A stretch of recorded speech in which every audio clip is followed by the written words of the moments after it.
Hey there, big strappers. This is part 2 of a 2-part video. If you haven't seen part 1, link will be on the screen now. Go check that out. Sit back and enjoy part 2. You know how it's really difficult to get good customer service these days? That is not the case for customers of Fleet Nav Systems. The staff at Fleet Nav Systems are experts in all things Geotab. If you're looking for a new ELD provider that can actually answer your ELD questions and help you fix your ELD problems, check out Fleet Nav Systems. You were talking about there being a layer of air between the ice and the water as you were traveling across the ice roads. Explain to us how that worked and about the air bubbles and such. Well, as you're going along with your truck, it's pushing the ice down, and it's pushing a bubble of air in front of your truck. Okay. And the reason they never want you to get over 25 clicks is that's what they call going past your critical speed. You'll actually catch up to that air bubble and come up on top of it. And then you'll break down through the air bubble and go through the ice. And you'll go through that way. Yeah. And did you encounter like heaves in the ice and stuff like that? Getting later in the year, there was a few places you'd see blowouts either on one side of the road or the other. Just big heaves in the road. Yeah. And that was where air had come up and got trapped there. All right, So okay. if you did hit it, you'd go through it. Oh. And that's why they made the corners. So when you were coming up to your island, it was a big wide corner like this. Your air bubble would keep going that way, and you'd come up onto shore without breaking the ice. Yeah, that's fascinating. I didn't know that. Yeah. So you mentioned portaging was the word that you said. And this is the going off the ice onto land and then back onto the ice and stuff. Tell us about that. Obviously you're going like climbing up onto the land, but you can't run at it because you don't want to break up the ice. So how do they solve that problem? Well, they plow the portages and sand them, but it's where you really got to pay attention is like to what gear you're in, because you can't come flying off the ice and you don't want to spin out halfway up the hill. You just got to make sure you got your locks in. Yeah. And you're giving it the right amount of fuel all the way up so you're not breaking traction. And did you ever have to chain up on land when you were portaging, or was nope, that I've never had a problem that way? But there was a few guys that had some trouble. Yeah. They have this grater up there with this great big huge, it looks like a nylon strap.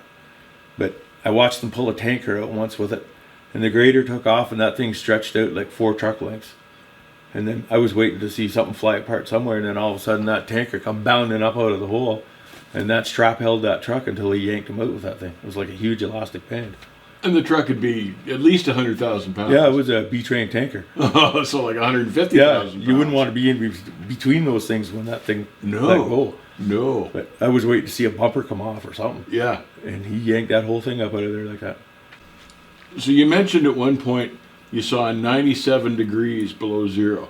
And how cold did it get up there, and how long did it stay cold like that? Minus 97 was about the coldest it got up there. And it stayed that way for about 9 days. Wow. And in the daytime, the air had a blue tinge to it. Blue. I guess that was just from the frost floating around in the air. Because it was just so damn cold. Yeah. Because the sun would come up and everything was blue instead of an orange tinge to it. It was something different to see.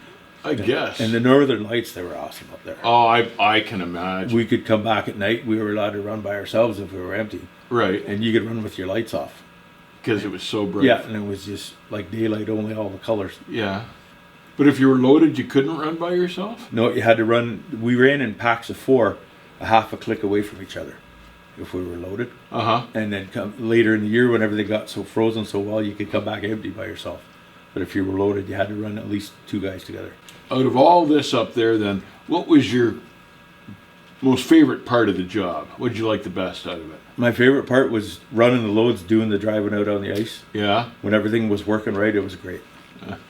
And what was your least favorite part of the job? When you start to have something, air problem or loading and tying stuff down, and all your belts are frozen all the time. You're beating on them, trying to loosen them up.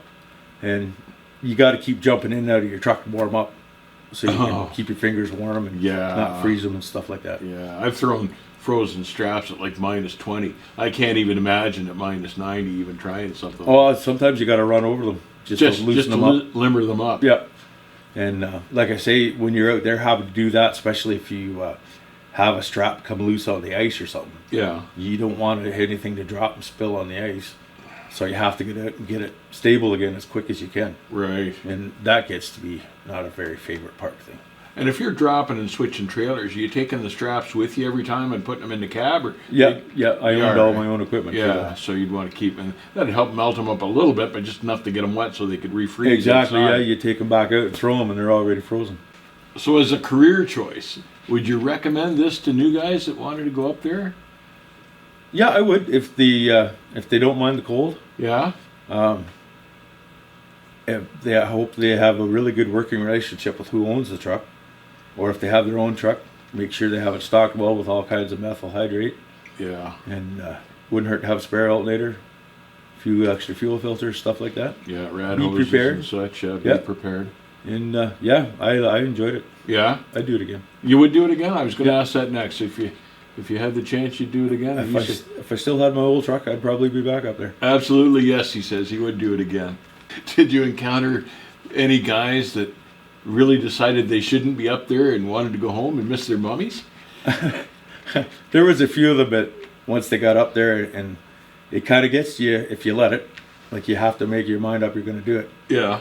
The cracking of the ice, driving along, stuff like that, and the snowstorms, and you can't see where you are. Yeah. If you let it, it'll get to you. And there was some guys that got up there, maybe did one trip or part trip, and went home. Yeah, not for everybody. Yeah, it's not for everybody. I can see where parts of that would be pretty scary work, though. Yeah, like you can do it all your life, and I imagine there's still guys that have done it for 20 years and have had something that's scared them the Yeah. last time they were out there. Yeah, and said, well, that's enough or something. Yeah, Yeah. that's right. So tell us what finally brought you off the ice roads. I have a steel aortic valve in my chest, and I went up there and I ran out of the medication I need to take with it. It's an anticoagulant, so you don't get any Right, blood clots forming to it. right. And I found out then the hard way that everybody says aspirin does the same thing, but it doesn't. It doesn't.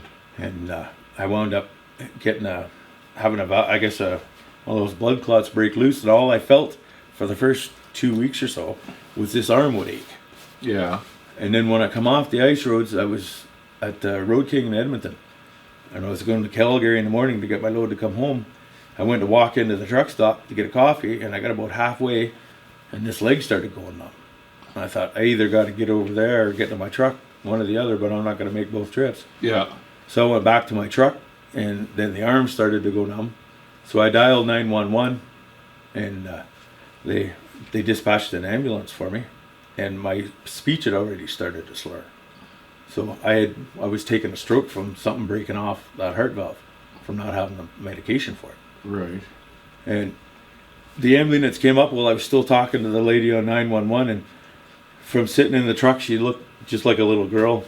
And she knocked on the door, and I looked down at her, and she says, you okay? And I said, I'm a little worried. And she said, what are you worried about? And like back then, I think I was tipping the scales at like 360. I said, if you open that door, I'm going to crush you. And she just laughed it off, and she opened the door and let me out. And she had my good side, and then her partner came up to help her.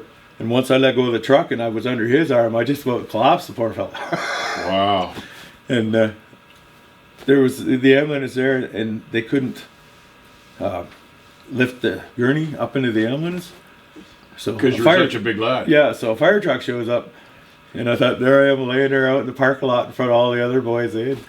So they were trying to get me up into the ambulance, and finally I said, "Do you want me to get off?"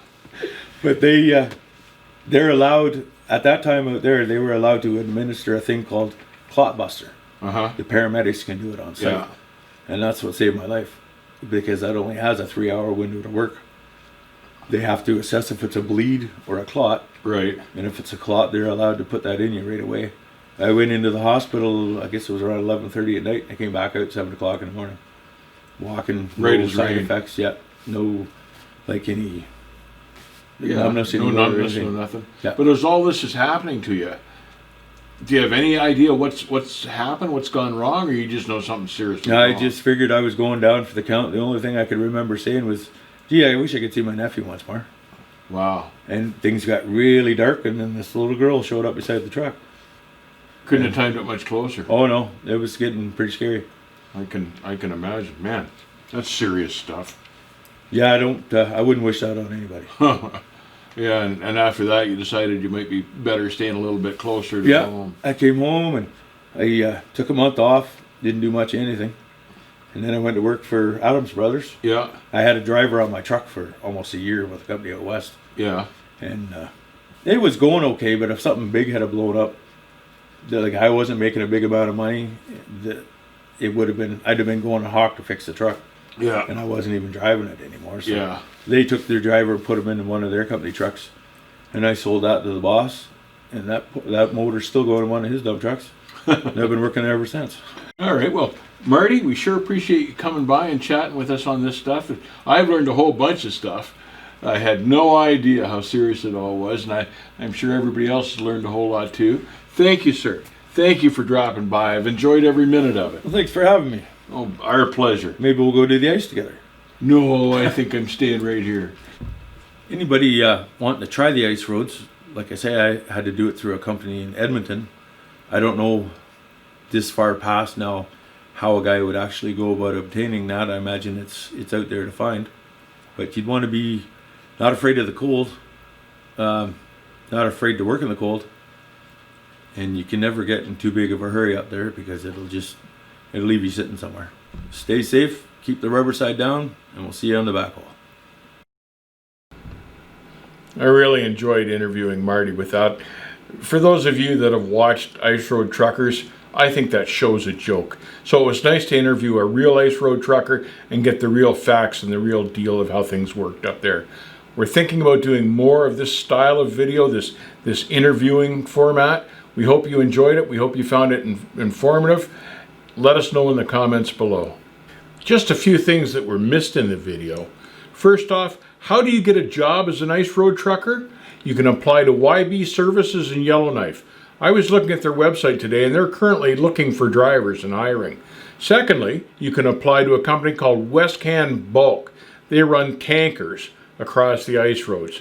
Now remember, hiring is usually a matter of who you know, and they're looking for experienced drivers for this type of work. Finally, another quick tidbit on Marty's engine. The Detroit that he was running up there in 2008 is still running and working every day today. The old Freightliner Marty had finally rusted out. They pulled the engine out of it, planted it in another truck, and that thing still works today every day. Pretty good testimonial for the Detroit 60 series engines. So before you go running off to join the Ice Road Truckers, you've got to ask yourself one question. Are you tough enough to be an Ice Road trucker? Stay safe, keep the rubber side down, and we'll see you on the backhaul.